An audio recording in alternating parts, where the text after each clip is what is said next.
And I've loved this because I really think everyone in our culture could do with a little more gentleness right now. As someone who's working in technology, I feel like my whole industry has been on edge right now with news coming out each week about which company will be announcing layoffs next. This fear was only compounded a few weeks ago with the collapse of Silicon Valley Bank and the fear that what's going on in my industry could spread into the rest of our fragile economy. How about teen girls? Have any of you seen this recent study that came out that said 3 out of every 5 teen girls experienced persistent sadness, and that 1 in 3 of those girls attempted or considered suicide in 2022? Amazing statistics that are horrifying when you really think about it. But it's not just teen girls. Many of the media outlets that I consume have picked up on this study that shows that 50% of Americans are expressing dissatisfaction in the level of intimacy that they feel in their friendships. And that in the last 10 years, the number of people who commit to having 1 or less good friends has raised from 10% to 30%. And I can't think about the impact it could have on anxious, fearful, and lonely people to know there is a gentle, loving God who wants to be in a relationship with all of us. And as a quick recap, here's what we've covered in Lent. Tim opened up Lent on Ash Wednesday by sharing that the whole life and ministry of Jesus in the incarnation is an act of gentleness. Jen masterfully took us through the story of Jairus' daughter and Jesus bringing a woman whose society had completely disregarded into the center of the narrative, showing us God's love for the least, the lost, and the last in a profound way. Thank you for that, Jen. Tim then took us through Jesus' response to the rich young man asking what he might need to do to be good, and Jesus completely transforming what he thought his impression of following Jesus would look like. And last week, Trevor took us to Paul to talk about the theme of gentleness in Paul's ministry. It's amazing to see this element of God's character woven throughout both Jesus' ministry and Paul's ministry. And today, I want to take on the theme of gentleness in Peter's ministry. And what I love about this assignment is that Peter isn't necessarily someone we naturally think of as a beacon of gentleness. In fact, when I pitched this idea for the sermon series in our preaching team meeting, everyone looked at me and said, "Are you really going to get to gentleness from Peter? I don't believe you can do that." But what I love about this topic as it relates to Peter is it shows us the impact God's gentleness can have over an individual throughout the course of time. As we'll see this morning, when Christ initially finds Peter, he was anything but gentle. But if we track his character arc, we actually see that he comes around later in his life and buys into the theme and beauty of gentleness and the way he encourages the church in 1st and 2nd Peter. So again, if you're anything like me, and your chuckles indicate you might agree, I imagine you don't think of Peter as a super gentle individual, but rather as someone who's brash, assertive, and direct. And candidly, I can see why. There's quite a bit of evidence to back this up. Let's talk about some of the highlights from Peter's life in the Gospels and the book of Acts. When Jesus approaches the disciples' boat, walking on water amidst a crazy storm, Peter is the only one of the disciples who is brave enough to stand up and get out of the boat. When Jesus asks the disciples who he is, Peter is the one who's confident enough to interject that, "Jesus, you are the Christ." When Jesus tells the disciples that he was going to have to suffer and die, Matthew tells us that Peter pulls Jesus aside and says, "This will never happen to you." Some translations literally say that Peter reprimanded Jesus on the spot. Now, can you imagine having the confidence to look Jesus in the face and say, "I think you're wrong"? But that story actually isn't the only time that Peter does this to Jesus. If we look at the Passion narrative, there's several other instances where he directly refutes Jesus. He tells Jesus, "Do not wash my feet." When Jesus tells him that he will deny him 3 times, Peter says, "There's no way, that's not going to happen." And in the most aggressive tune, when men come to arrest Jesus prior to his crucifixion, and Jesus models gentleness, Peter pulls out his sword and chops off one of these guards' ears. Again, not a very strong picture of an individual who's modeling gentleness. And what about in Acts, right? What are some of the key moments we see from Peter's early life leading the church? At Pentecost, there's a large crowd of Jewish believers from all over the ancient world gathering together. We're told that the Spirit had Peter as a brash, bold, and assertive individual who often has a propensity to put his foot in his mouth. On the other side of it, at his best, I think of Peter as a bold and assertive leader, an individual who was filled with righteous zeal and confidence that led to massive growth in the early church. But the interesting thing about these stories is they're an incomplete picture of who Peter is, and they only show us a picture of who he was as a young man. We know Jesus called Peter to be one of his disciples early in his life, so it's safe to assume the stories from the Gospel and Acts that I've just shared are a version of Peter in his 20s and 30s. There's a whole different Peter we get a glimpse of into when he writes his epistles 30 years later. And so what do we know about 1 Peter in particular, the letter our scripture passage comes from this morning? Well, scholars largely agree that the letter was written between 60 and 65 AD during the reign of Nero as the first persecution in the early church was taking place. The gospel had spread like wildfire throughout the ancient world, and Peter wrote this epistle to ethnically diverse provinces throughout modern-day Middle East and Turkey. There's a reference to Babylon in the 5th chapter, which is likely a metaphor for Rome, and indicates that Peter is speaking to the impact Roman culture had on this body of believers. It also means he's writing to a Gentile audience, no longer just a Jewish population like the one he preached to at Pentecost. And why is this context relevant for our topic this morning? I think it matters because it shows us that the Peter who wrote our scripture passage for today is a dramatically different leader than the one we saw in the Gospels in the early church. He's older now, likely somewhere between his 50s and 60s, and he's now writing to a Gentile audience, not just speaking to Jews. If you read these letters carefully, there's also something dramatically different about the way he's encouraging Christians to operate. His boldness is still there, but there's this nuanced humility present in his words that we didn't see before. There's clearly so much growth that has taken place in these last 30 years, and different from the gospel stories that we referenced earlier. And it really leads me to wonder, how did Peter go from the young man leading a ministry to Jews in Palestine to writing and leading a diverse church of Gentiles scattered throughout the Roman world? Where does this shift take place? And well, I think he's seen a lot in the 30 years between these two stories.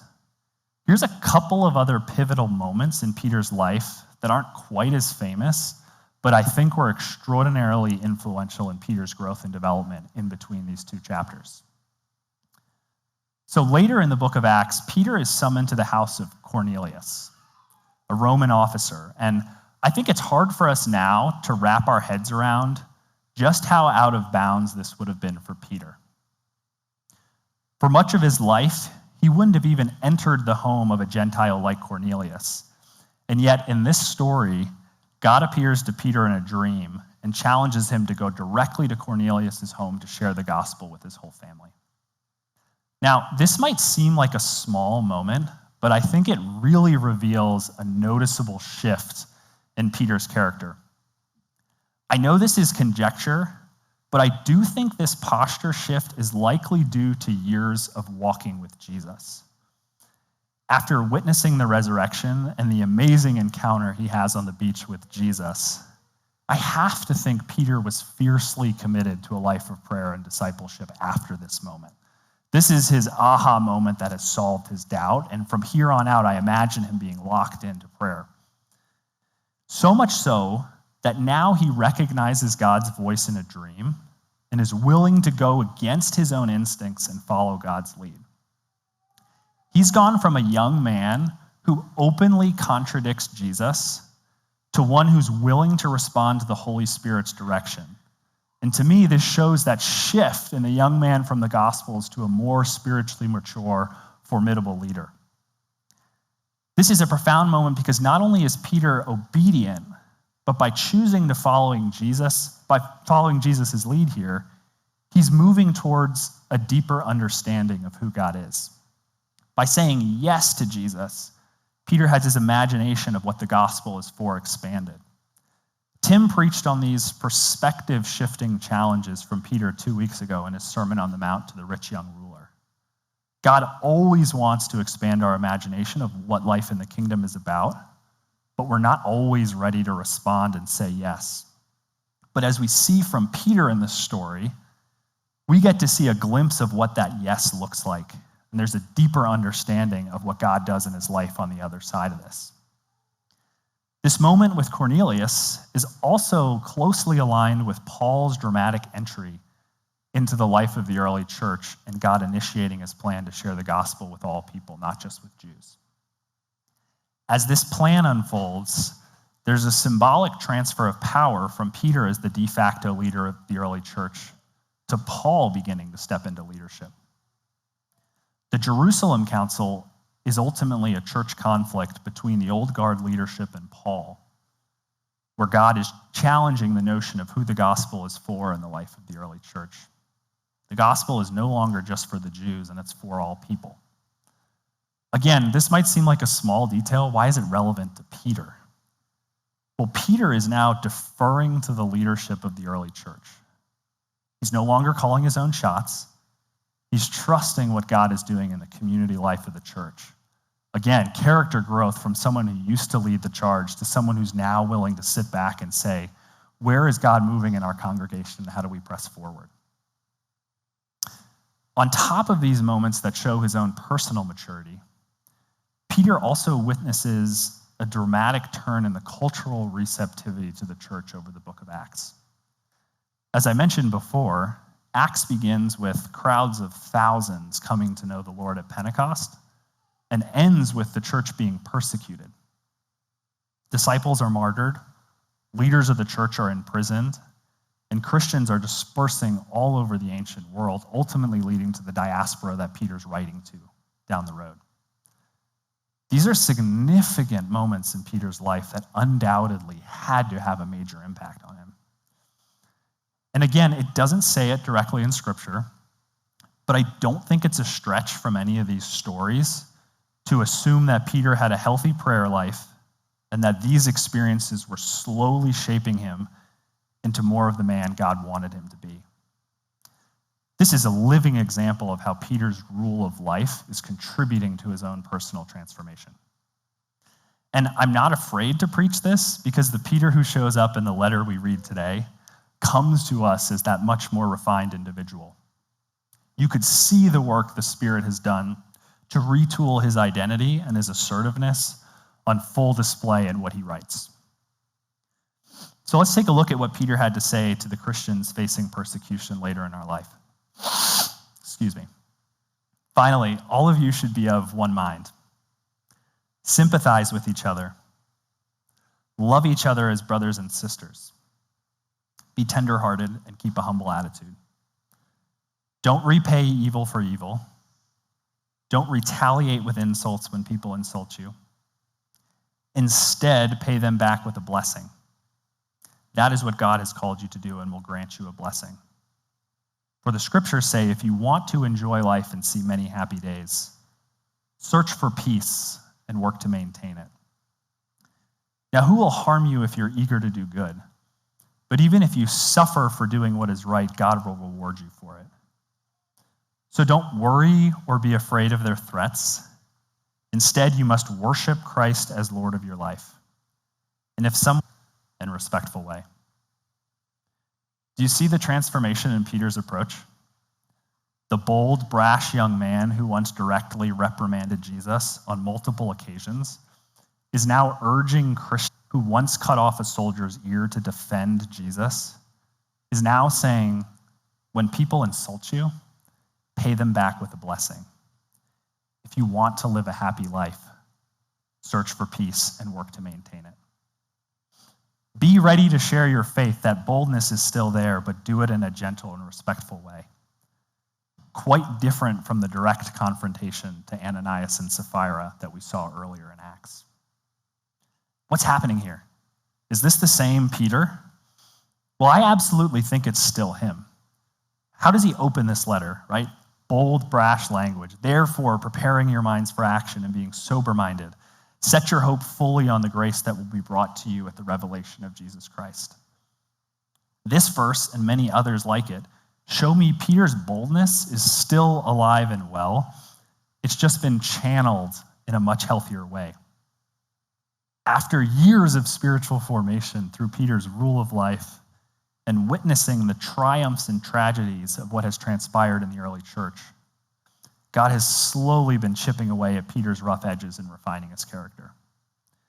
I think you could say that God's gentleness with Peter has actually softened him over time. And this version of Peter has come full circle, and I think he finally understands what Jesus was trying to say all those years ago when he said he needed to suffer and die. The younger Peter, who never shied away from a fight or a tough confrontation, now understands that a posture of humility and gentleness is ultimately a more life-giving way of spreading the gospel than being bold and assertive. So much so that he's now paraphrasing one of the Beatitudes to the early church when he says, if you suffer for what is doing right, you will be rewarded. I love this because I have to think young Peter thought Jesus was crazy when he opened the Sermon on the Mount with the Beatitudes and really had no idea what he's saying. But now 30 years later, this is what he's preaching to the churches he's trying to encourage. And what I love about this message in this asking them to do, he's personally been to prison. He's seen James experiencing persecution. He knows firsthand the pain that they're facing. And yet, despite all this, he's saying, don't repay evil with evil, instead give them a blessing. He says, don't be afraid of the insults from others. Be ready to share your faith with gentleness and keep worshiping Jesus. When I read these words in the context of what I know about Peter, I hear a wise older leader saying, trust me, I know this approach seems crazy. I also did not understand it when Jesus shared it with me when I was young. But I've walked with Jesus for decades, and I've seen the impact his gentleness has had on myself and others. This soft approach is ultimately what will transform lives. And ultimately, what I love about this character arc is that Jesus knew this version of Peter existed the whole time, didn't he? When Peter was an immature young man, Jesus had the vision of who he would become in his 50s and the impact this would have on the church and all of us 2,000 years later. He knew Peter would have a radical encounter with him after the resurrection on the beach that would transform his life. He knew what Peter would experience as a leader in the early church. He knew that eventually he'd expand Peter's thinking and show him that the gospel would be available to the Gentiles. He knew Paul was coming and would step into the story and challenge some of Peter's misinterpretations of the gospel. And he knew all of these experiences would lead to a much more formidable, gentler Peter, ready to strengthen and encourage the early church facing persecution. Jesus was so gentle with Peter, and the result is a really beautiful thing. So what can we learn from the character arc of Peter? How does this come to us today? Well, 3 points for me here. First, I think we should be incredibly comforted by the fact that God is patiently transforming us into a better version of ourselves that's more like him. The Peter we meet as a fisherman on the beach early in the Gospels has some rough edges. And despite the fact that he's quite possibly closer to Jesus than any other living person in human history, it still took him a while to come around.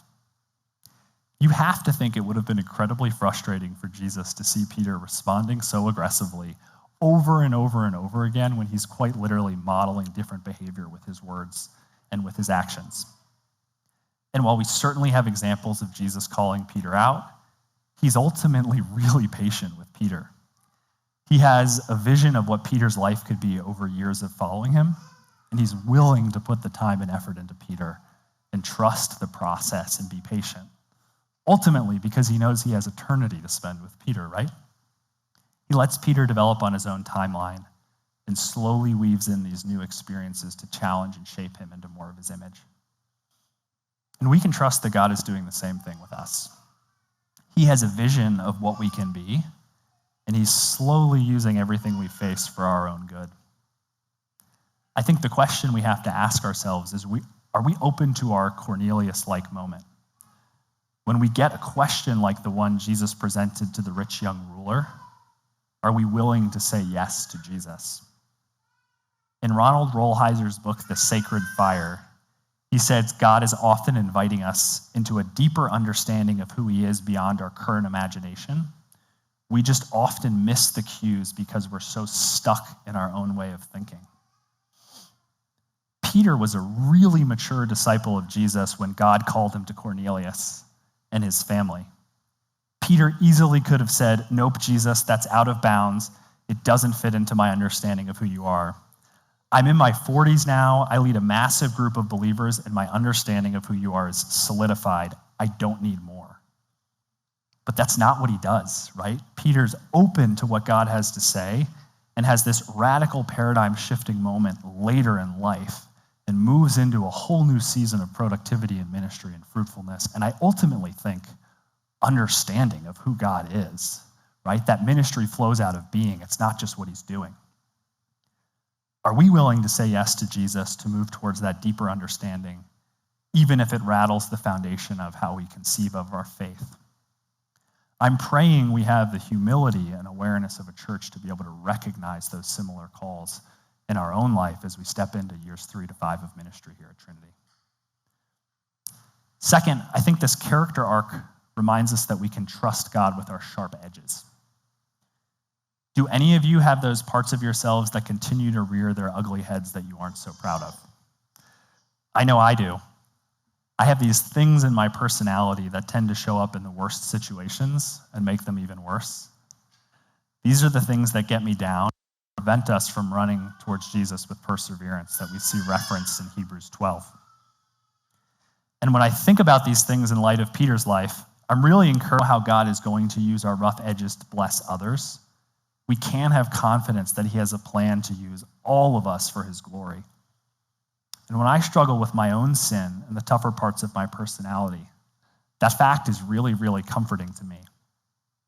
I'm encouraged to keep pressing forward, not because I have the strength to keep going, but because I know God is patient with me, encouraging me, gently loving me towards a better version of myself, just like he did with Peter. And third, what lesson can we learn from Peter about how we should think about sharing our faith in this cultural moment? Well, the early church in 60 to 65 AD was not all that different from the context we find ourselves in. There was an intensely dominant culture from Rome that permeated the ancient world. Believing in Jesus at the time was starting to come at a cost, much like it's doing for many of us in New England, though a much greater cost back then. Peter challenged these early Christians to be bold in sharing their faith, but he encouraged them to do it with gentleness and respect, even if they faced insults and hardships. And if Christians who feared for their lives could do this, we certainly should be able to muster up the same courage to do the same thing here in New England today. And how in the world do we do that? How do we maintain joy and share our faith in a gentle and loving way? I think we do it by dwelling on Jesus, the author and perfecter of our faith. Remember points 1 and 2? If we know God is gentle and kind with us, even when we don't deserve it, despite what we are facing, this should birth within us a joy that empowers us to offer that same unmerited grace towards others. And if we can open ourselves up to that grace, it will naturally lead people to ask, how are you so joyful despite what you are facing? And if we can live in a way that leads people to ask that question, it creates an amazing opportunity to gently share the love of Christ with others. Not from a place of self-righteous arrogance, but from a posture of confident humility, ready to speak about the impact God's had on our lives. And I think the late, great Dallas Willard understood this. in many ways, Willard was a modern-day Peter. Willard was arguably the greatest Christian intellectual of the 21st century. He spent over 50 years as a professor of philosophy. He literally made a living out of constructing moral arguments. And towards the end of his life, he wrote a book called The Allure of Gentleness. And in his book, he's got a whole chapter on this passage from 1 Peter. And here's how he interprets Peter's challenge to share our faith. The call to give an account is, first, not a call to grip of their own intellectual self-righteousness and pride, and usually reinforced by their social surroundings. It seems to me like Willard experienced the same gentleness of Christ over the course of a lifetime that Peter did, and came to the same conclusion. He, like Peter, believed that gentleness was the best way to engage fearful, anxious, and lonely individuals. 2,000 years later, the gentleness of Christ is still transforming lives and compelling people to share their faith with others. And I want to close with this. While the character arc of Peter is certainly inspiring, the years before this transformation also counted. They were real. God loved him just the same, and Jesus was with him in those moments where he wasn't the man in his 60s. And this is same thing is true for us.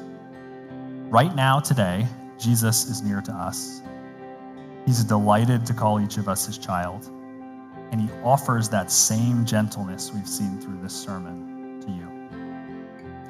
We get to live this life with God, walking with us, loving us, leading us, polishing our sharp edges.